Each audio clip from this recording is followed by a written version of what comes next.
नमस्कार साथियों, आप सबको सादर अभिवादन। और जैसा कि हम सब जानते हैं, बहुत सारी प्रतियोगी परीक्षाएं आ रही है और माध्यमिक शिक्षा मंडल मध्य प्रदेश भोपाल की बोर्ड परीक्षा आ रही है। उन सभी प्रतियोगी परीक्षाओं के लिए, बोर्ड की परीक्षाओं के लिए और एक सामान्य ज्ञान के लिए, एक साहित्य जगत के विद्यार्थी होने के नाते हिंदी पद्य साहित्य के इतिहास के बारे में हम सबको जानकारी होनी चाहिए। तो आपकी बहुत सारी जिज्ञासाओं को लेकर के हिंदी पद्य साहित्य के काल विभाजन और नामकरण, इस विषय पर हमारा ये वीडियो आप सबके बीच में प्रस्तुत है। उसके बाद हम आगे दो कालों का मिला करके अगले वीडियो आपके लिए लेकर आएंगे, ताकि आप अच्छे से तैयारी कर सकें, अच्छे अंक अर्जित कर सकें। तो आइए शुरू करते हैं हिंदी पद्य साहित्य का इतिहास। किसी भी देश की साहित्यिक चित्त वृत्तियों को समझने के लिए साहित्य का इतिहास समझना पड़ेगा। तो हम शुरू करते हैं कि भारत में ये शुरुआत कैसे हुई हिंदी पद्य साहित्य के इतिहास की। साहित्य लेखन बहुत ज़रूरी कार्य होता है। तो हम सब जानते हैं कि हिंदी साहित्य के इतिहास लेखन का जो सबसे पहला प्रयास है वो एक फ्रेंच विद्वान गार्सा द तासी द्वारा किया गया था, जिनका ग्रंथ था द लिटरेचर एंडुई हिंदुस्तानी। उनमें उन्होंने पहली बार कोशिश की। स्वाभाविक है, वो एक फ्रेंच विद्वान थे। यहाँ की चित्त वृत्तियों से इतना गहरा जुड़ाव लगाव उनका नहीं रहा होगा। अनेक कमियां खामियां द लिटरेचर एंडुई हिंदुस्तानी में रही थी। उन्हीं कमियों और खामियों को दूर करने के लिए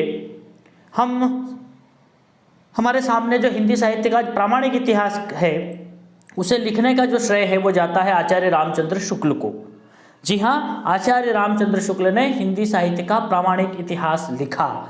आचार्य रामचंद्र शुक्ल ने संवत, याद रखना सन और संवत की बात हम कर रहे हैं, तो संवत 1050 से हिंदी साहित्य का श्री गणेश माना है। और उसके आधार पर उन्होंने हिंदी साहित्य के इतिहास को लिखते हुए जो काल विभाजन किया, वो 4 कालों में उसको बांटा। तो हम उसके संबंध में चर्चा करेंगे। तो जो आचार्य रामचंद्र शुक्ल ने सबसे पहला काल रखा है वो है आदिकाल, संवत 1050 से 1375 तक। अब सन और संवत को कैसे कन्वर्ट करेंगे, तो हम सब जानते हैं कि यदि सन में 57 साल हम जोड़ दें, 57 ईयर्स अगर प्लस कर देंगे तो वो संवत हो जाएगा। और अगर संवत में से सन निकालना है तो उसमें से हम -57 ईयर्स कर देंगे तो संवत से सन निकल आएगा। तो पहला जो काल था वो था आदिकाल, जिसका समय है 1050 से 1375। सन की बात करें तो 943 से 1318। दूसरा जो काल उन्होंने रखा क्रम में वो है भक्ति काल।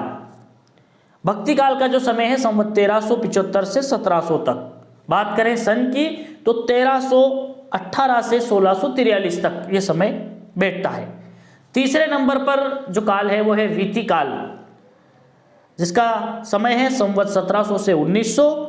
सन की बात करें तो 1643 से 1843। चौथे नंबर पर है आधुनिक काल। आधुनिक काल का जो समय आचार्य रामचंद्र शुक्ल ने माना वो है संवत 1900 से अब तक, और सन 1843 से आज तक ये आधुनिक काल का समय होता है। तो ये काल विभाजन हम सब ने देखा। मैं पुनरावृत्ति कर रहा हूँ ताकि आपको याद करने में बहुत सुविधा हो जाएगी। पहला प्रयास गार्सा द तासी, एक फ्रेंच विद्वान ने किया था। और एक महत्वपूर्ण क्वेश्चन ये भी तैयार होता है कि जो हिंदी है वो मूलतः किस भाषा का शब्द है, तो ये भी फ्रेंच भाषा का ही शब्द है। और हिंदी साहित्य के इतिहास लेखन का जो पहला प्रयास है वो भी एक फ्रेंच विद्वान गार्सा द तासी ने किया। उनके ग्रंथ का नाम है द लिटरेचर एंडुई हिंदुस्तानी। तो ये बहुत महत्वपूर्ण क्वेश्चन है, 9वीं से 12वीं के लिए भी महत्वपूर्ण है, कॉलेज स्तर पर भी, और जितनी भी कंपटीशन एग्जाम होने वाली है, चाहे वो संविदा शिक्षक हो, शिक्षक भर्ती हो, उन सब में काल विभाजन एक बहुत महत्वपूर्ण भूमिका अदा करता है। तो हमने 4 कालों के आचार्य रामचंद्र शुक्ल ने 4 भागों में बांटा। हम फिर एक बार समझ लेते हैं। आदिकाल, भक्ति काल, रीतिकाल और आधुनिक काल, ये काल विभाजन। अब इनका नामकरण किया गया, क्योंकि आदिकाल हम सब जानते हैं किसी भी कार्य की जब हम शुरुआत करते हैं, आदि अंत, तो शुरुआत हुई, इसलिए उन्होंने नाम रखा आदिकाल। आदिकाल को और भी कई नामों से जाना जाता है, जिसमें प्रमुखता से वीर गाथा काल इसे कहा जाता है। कई लोग ऐसा समझते हैं कि वीर रस की रचना इस काल में बहुत ज़्यादा हुई, इसलिए इसको वीर गाथा काल नाम दिया गया। ये कहना पूर्णतः सत्य नहीं होगा, लेकिन ये कहना सत्य होगा कि वीरों की गाथाओं का काल है।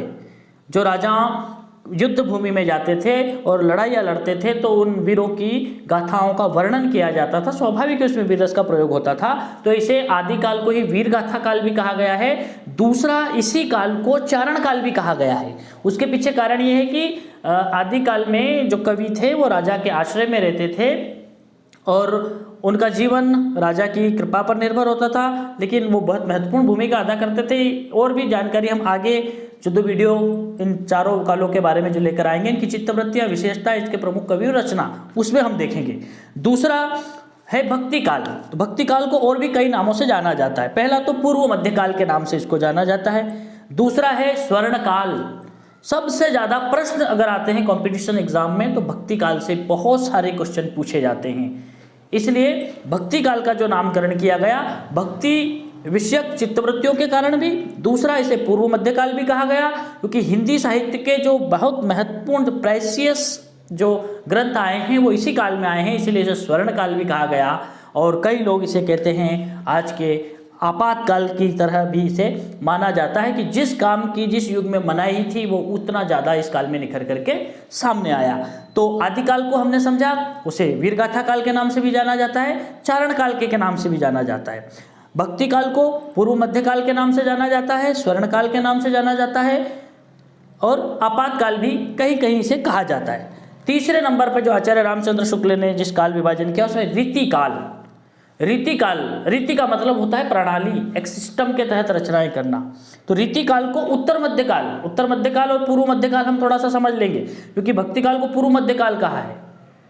मध्यकाल जो समय था वो जोड़ता है, एक तरह से संधि का काम करता है, पूर्व मध्यकाल और उत्तर मध्यकाल। तो भक्ति काल की जो चित्त मनोवृत्तियां थी वो रीतिकाल तक भी आते आते जारी रही, क्योंकि भक्ति काल में ज़्यादातर रचनाएं भक्ति से संबंधित थी। तो रीतिकाल आने के बावजूद भी केशव दास बहुत बड़े कवि माने जाते रीतिकाल के, उन्होंने इस प्रवृत्तियों को और उनके जैसे अनेक कवियों ने इस प्रवृत्तियों को जारी रखा, इसलिए इसे उत्तर मध्यकाल का नाम भी दिया जाता है।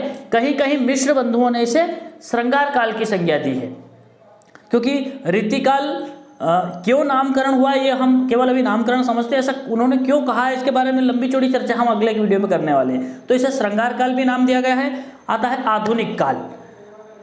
आधुनिक काल हम सब जानते हैं जिसे अद्यतन काल के नाम से भी जाना जाता है। तो ये 4 काल और इन 4 कालों का विभाजन थोड़ा सा हम सन संवत में समझ लें। 57 साल अगर हम प्लस करेंगे सन में तो संवत निकल आएगा, संवत में से 57 साल अगर हम घटा देंगे तो सन पर हम चले जाएंगे। तो ये महत्वपूर्ण जानकारी आपके लिए। धन्यवाद।